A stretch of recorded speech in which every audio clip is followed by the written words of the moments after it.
मांस मत खाइए, तो पहले खुद सुधरिए और फिर बाद में दूसरों को सुधारिए। परोपदेश कुशल बहु तेरे हे देवी। नवम सरल सब सन छलहीना, नवम सरल सब सन छलहीना, नवम सरल सब सन छलहीना, नवम सरल सब सन छलहीना। मम भरोस ही है हरस नदीना, मम भरोस ही है हरस नदीना, मम भरोस ही है हरस नदीना। नौ बहु एकौ जिनके हुई, इन 9 में से एक भी देवी जिनके पास हो जाए उसे मैं प्राप्त हो जाता हूं। तुम्हारे पास तो 9 ही की 9 है। कथा बहुत है, आज थोड़ी देर हो जाए तो बैठे रहियो प्यारे। आज बेई भग हैं जो रावण की तरफ बारे हुए, का रावण अमर है उन्हों बुरा लगे है सुबह भगत हैं, राम बारे जितने हुए सो बैठे रहे। ठीक है, बोलिए भक्त वत्सल भगवान की जय। तो साफ वर्णन आया, बाबा सबरी पर कृपा करते हैं और सबरी को आप बीती बताते हैं। देवी पत्नी का हरण हो गया, रावण नामक दैत्य ने किया है, लंका में रहता है लेकिन लंका है कहां। सबरी कहने लगी एक काम करो, बोले पंपा सरहूं जाऊं रघुराई, दक्षिण दिशा में पंपा सरोवर चले जाओ और तहां हुई है सुग्रीव मिताई, वहां सुग्रीव नाम का बानर मिलेगा, उससे मित्रता कर लो, वो कुछ आपकी सहायता करेगा। कथा बहुत है इसलिए साहब अब तो सीधी 100 की स्पीड पे चले हैं, बहुत कथा है क्योंकि आज हम सभी को जाना भी है तो शीघ्र भी है। ठीक है ना, भगवान आगे बढ़ते हुए कबंध पर कृपा करते हैं, कबंध पर कृपा करते हुए मेरे राघव सरकार सीधे जाते हैं और पंपा सरोवर पर्वत की ओर ऋष्यमुख की ओर निकलते हैं। सुग्रीव ने देखा इस पर्वत खंड पर कोई दो बालक आ रहे हैं, दो बालक आ रहे हैं।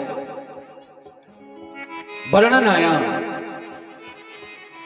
सुग्रीव ने विचार करी ऐसा ना हो कि बड़े भैया यहाँ आ नहीं सकते क्योंकि ये ऋष्यमुख पंपा सरोवर पर्वत श्रापित है कि तुम यदि यहाँ आ जाओगे तो मर जाओगे।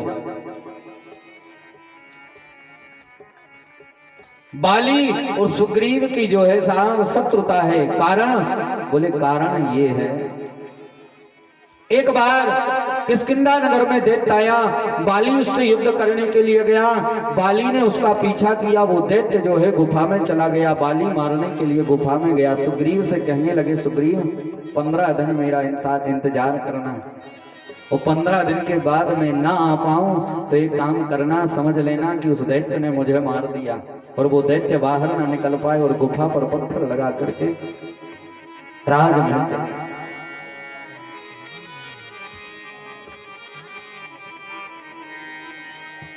साफ वर्णन आया।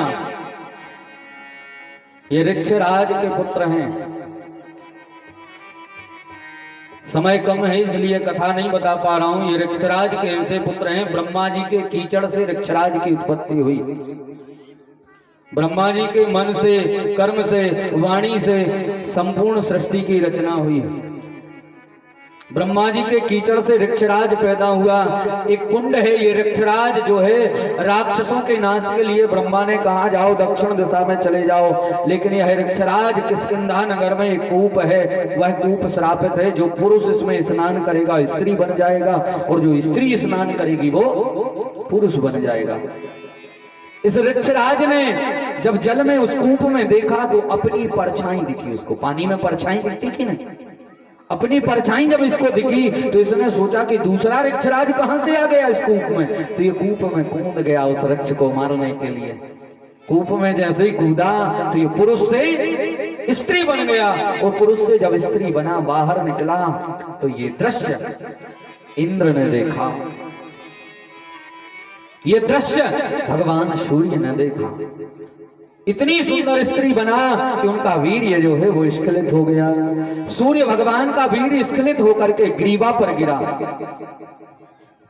ग्रीवा पर गिरने से सुग्रीव उत्पन्न हुए और साहब इंद्र का वीर्य बाल पर गिरा, उससे बाली की उत्पत्ति हो गई। इंद्र का पुत्र है ये बाली और सूर्य के पुत्र हैं सुग्रीव।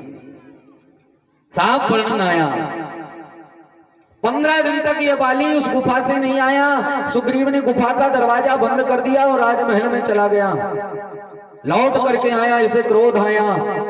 बाली जब 15 दिन के उपरांत, कई दिन महीने भर के उपरांत उस गुफा से निकला तो इसे विचार करना चाहिए। भूल गया कि मैंने खुद कहा था छोटे भाई से कि 15 दिन बाद दरवाजा बंद कर देना गुफा का।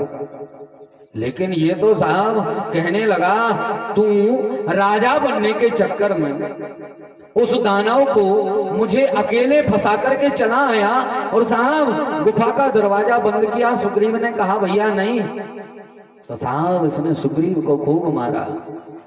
इंद्र के द्वारा माला प्रदत्त है बाली को, वो माला पहने रहता है, वह माला भी श्रापित है। जिस शत्रु के सामने तू जाएगा उस शत्रु का आधा बल तुझ में आ जाएगा। ये बाली के गले में हमेशा माला रहती है। वर्णन आया साहब बाबा मानस में संकेत करते हैं। वाल्मीकि रामायण कहती है कि साहब बाली ने अपनी बहू अर्थात सुग्रीव की पत्नी को अपने पास रखा और बाली को वहां से मार मार करके भगाया। भाव सुग्रीव ही प्राण छुड़ा करके ऋष्यमुख पर्वत पर चला गया। तो ऋष्यमुख पर्वत पर क्या आ नहीं सकता था? ये ऋष्यमुख पर्वत पर आ सकता था, पहले आया था, लेकिन मतंग ऋषि के श्राप के कारण नहीं आ सकता। इसको श्राप था जो 7 ताल के वृक्षों को एक ही बाण में भेद देगा, वही तेरी मृत्यु का कारक होगा। हुआ यूं, एक बार ये बाली इसी ऋष्यमुख पर्वत पर तप कर रहा था, पूजन कर रहा था। उतने में ताड़ के वृक्ष पर से एक छोटा सा सर्प आकर के इसकी पूजन की थाली में गिरा। छोटा सा सर्प का बच्चा पूजा की थाली में गिर गया। इसको क्रोध आ गया। इसने कहा इस सर्प ने मेरी पूजा की सामग्री अपवित्र की, और बाली ने वह धनुष जो है छोटे से सर्प की खोपड़ी के आर पार कर दिया, मृत्यु को प्राप्त। तक्षक नाम का पुत्र था वो। तक्षक प्रकट हो गया और बाली से कहने लगे बाली मेरे निरपराध पुत्र को तुमने मार दिया। वो तो ताड़ के वृक्ष से गिर गया इसलिए पूजा की थाली में आ गया, उसका कोई अपराध नहीं था। लेकिन रे बाली मैं तुझे श्राप देता हूं, ये ताड़ के वृक्ष जो हैं, जो इन ताड़ के वृक्षों को एक बाण में भेद देगा, इतने बल का तुझे अभिमान है, वही तुझे मारेगा। ऐसा श्राप तक्षक नाग ने दिया। और यहाँ आ क्यों नहीं सकता था? इसका कारण यह है बाली जितने राक्षसों का वध करता था वो ऋष्यमुख पर्वत पर हड्डियां फेंक देता था। अब यहाँ मतंग ऋषि पूजन करते थे। मतंग ऋषि ने देखा कि मैं यहाँ पूजन करता हूँ, ये हड्डियों का समूह डालता है, बदबू आती है। मतंग ऋषि ने रोका, बाली भैया यहाँ मत डाला करो। बाली कहने लगे तुम कहीं और पूजा किया करो। मतंग ऋषि ने कहा ये तो बहस कर रहा है। साहब वर्णन आया, मतंग ऋषि ने श्राप दिया आज के बाद हड्डी तो ठीक, यदि तू भी कदम रख देगा तो मृत्यु को प्राप्त हो जाएगा। इसी कारण से बाली यहाँ आ नहीं सकता और सुग्रीव इसी कारण से इस ऋष्यमुख पर्वत पर रहता है।